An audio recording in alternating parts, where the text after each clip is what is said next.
এ তো আমাদের ভাবতেও পারি।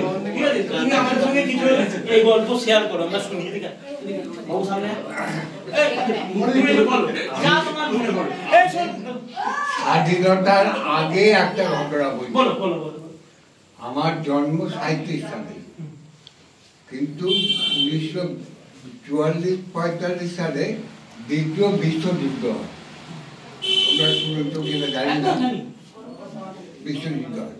তখন আমরা সব খিদুরপুরে ছিলাম, মানে আমার ফ্যামিলি, আর আমি ছোট, এদের মধ্যেই ছোট, কিন্তু মনে আছে আমার খিদুরপুর ডব নাম ছিল তো, খিদুরপুরে ছিলাম।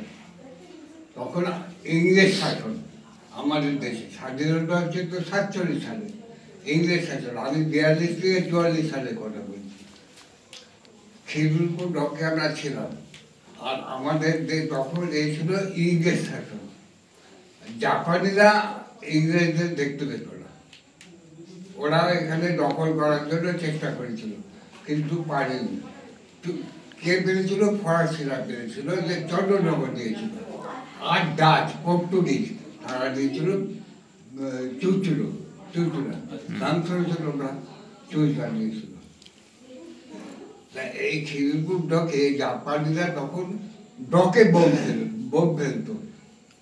তখন আমি ছোট, এদের দুটোই ছোট, কিন্তু মনে আছে তখন জাপানিরা যখন ট্রেন আছে 4-5টা একসাথে আছে, তখন সাইলেন্ট বাজে। আমাদের এখানে সাইলেন্ট বাজে শুনেছিল, সাইলেন্ট শুনেছিল, সাইলেন্ট বাজে।